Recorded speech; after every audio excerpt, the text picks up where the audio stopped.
Okay, let's unpack this. We're diving into something pretty fascinating today. It's all about how human thinking itself seems to be evolving, moving way beyond just what's inside our skulls. Right. And the material we've looked at, articles, some research, even audio notes, it really points to this huge transformation happening right now. Yeah, it does. For a while, we talked about this idea, the extended mind. Uh-huh. That goes back quite a way, late 90s. Right. The idea that we use external things like a notebook or your phone's contact list. As basically part of how we think, part of our memory or cognitive process. Exactly. They're extensions of the brain, functional parts of thinking.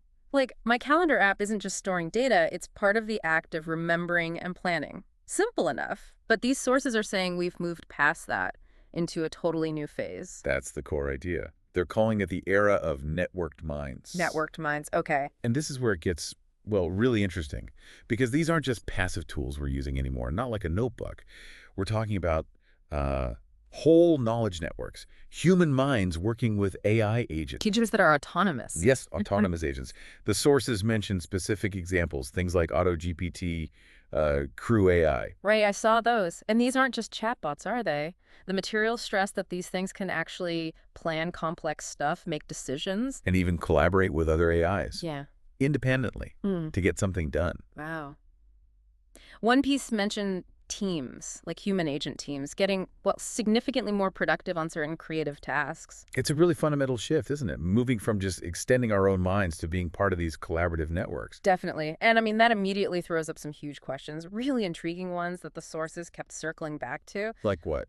Like, well, if an idea or some output comes from one of these networks, who actually owns it? Whose idea is it? Good question. Yeah. And how do you even maintain your sense of self? Your ability to choose independently when part of the thinking is happening outside you with an agent that acts on its own. That's a deep one. Yeah. And maybe even, are humans still the main players? Are we still central to the whole thinking process? Or is our role itself changing? Exactly. Those are the core questions, right? So I guess our mission today for this deep dive is to really unpack this whole transformation, look at the implications. From all angles, psychological, legal, ethical. Yeah, technical too, and even the philosophical side, like that centrality question. And we're going to stick strictly to the material you shared, just explore what's in there. Okay. Sounds like a plan. Let's dive in.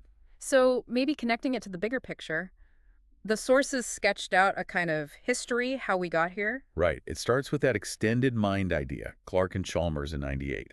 Tools as, passive extensions. Oh, yeah. Then you had distributed cognition studies, 90s, 2000s, looking at how knowledge spreads across whole groups and their tools, like, say, a ship's navigation crew. Ah, right, like the whole system people, instruments, does the thinking together. Exactly. And then smartphones, obviously, in the 2010s, made the extended mind very real for everyone, every day. But it was still mostly us using the tools. The tools weren't really acting on their own. Not really. The big shift, the sources suggest, accelerated around 2016 to 2020. That's when generative AI, large language models like GPT-3, started getting really good at producing human-like text, even ideas. And then 2022, ChatGPT went wide. Suddenly, millions of people were interacting with AI like a sort of thinking partner. Uh-huh. And that's when people started asking, are we offloading too much? Are we giving up our own thinking? But the networked mind era, the way this material defines it, that really kicks off later, around 2023. Yes, specifically with the rise of what they call agentic AI, those autonomous agents we talked about. AutoGPT and things like that. Right. Systems where an AI doesn't just respond, it can actually plan and execute multi-step tasks on its own. It can even, loop back its own results to figure out the next step without needing a human prompt every time. And the big tech companies jumped on this. Microsoft, OpenAI. All of them. Microsoft, Amazon, OpenAI, Anthropic. They all started rolling out agent capabilities. And then leading into 2024, these frameworks like Crew AI, designed specifically to manage teams of AIs. Exactly. Right. Teams of specialized agents that talk to each other to solve a problem.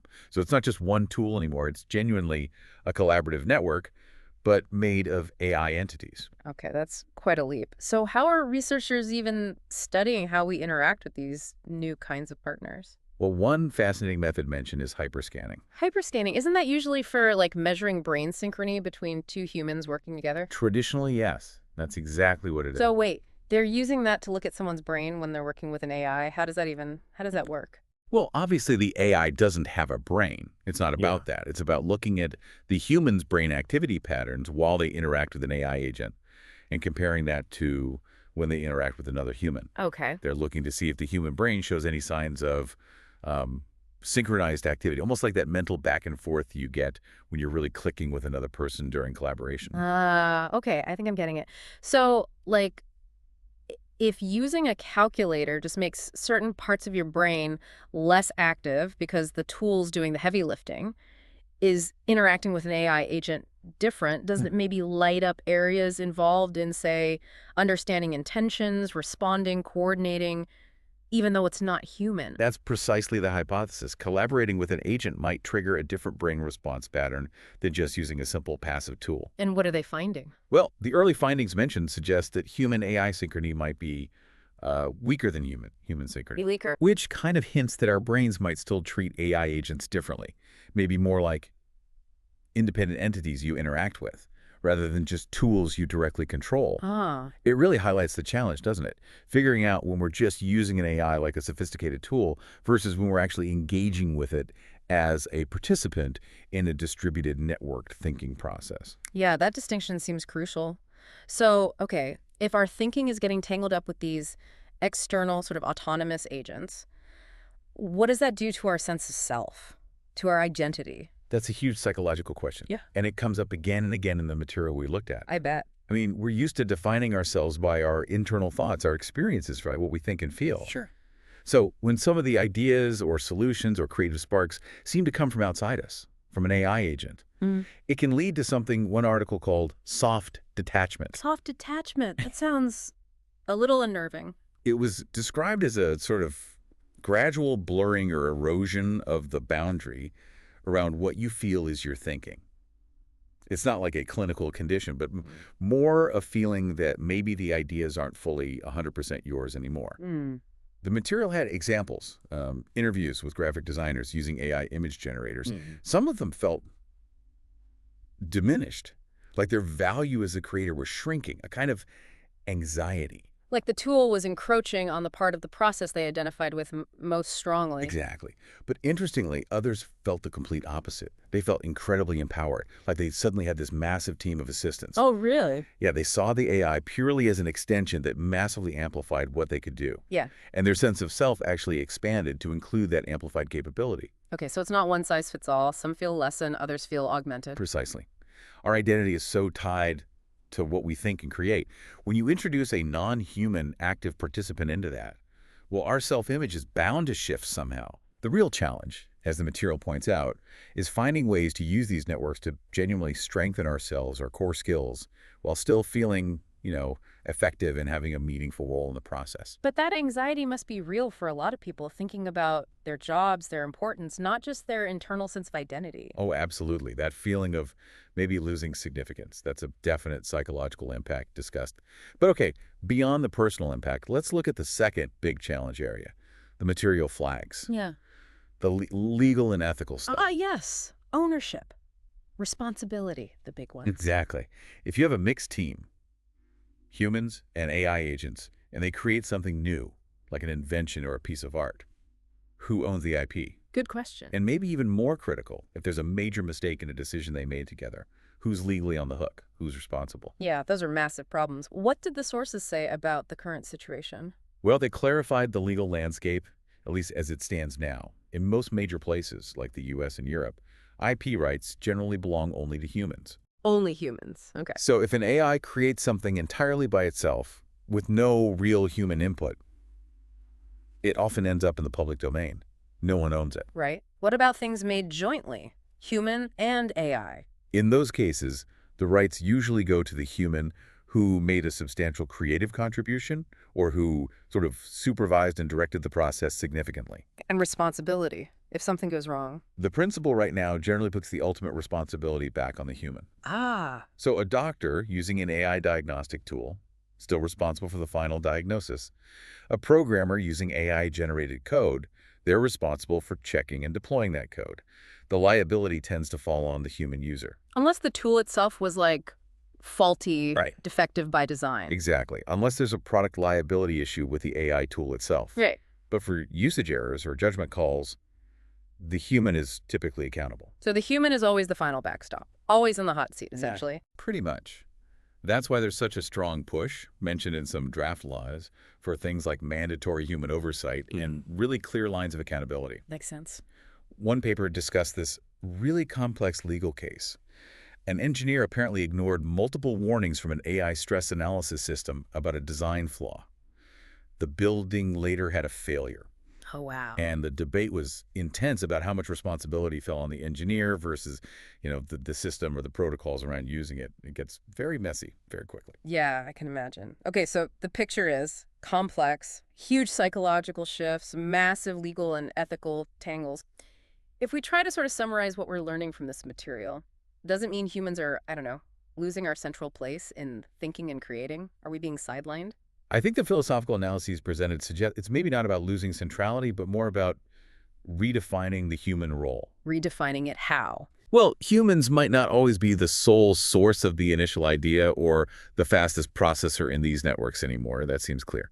But humans can potentially remain the center of values, ethics, judgment, wisdom within the network. So our role changes from being the only thinker to something else. Yes, exactly. We might be moving into what some are calling an era of participatory superintelligence or maybe symbiotic intelligence. Symbiotic intelligence. Yeah, blend, combining our uniquely human strengths, analytical thought, ethical reasoning, context understanding, with the sheer computational power and scale of machines, all within a broader knowledge system. So our role shifts from being the engine to maybe being the driver. Or the navigator. Perhaps. Yeah. Or the sources use analogies like the maestro conducting an orchestra of human and AI capabilities. Or maybe the ethical compass guiding these powerful networks. Maestro. Yeah. The ethical compass. I like those. That idea of redefining the role, it's powerful. It certainly makes you think differently. It makes you think about the really big questions for the future, doesn't it? Absolutely. And the material really hammers this home. If the key question for AI researchers used to be simply, can machines think? Yeah. The much bigger, more urgent question now, the one these networked minds force upon us, is totally different. Which is? The question now is, how can we think together? Humans and machines, effectively and ethically, within these incredibly complex network minds, and crucially, what principles, what rules must govern this shared thinking to make sure it actually serves humanity's best interests? Wow. Yeah, that is a massive question. Yeah. Much bigger than just, can they think? And answering it, as the sources imply, isn't just some academic exercise.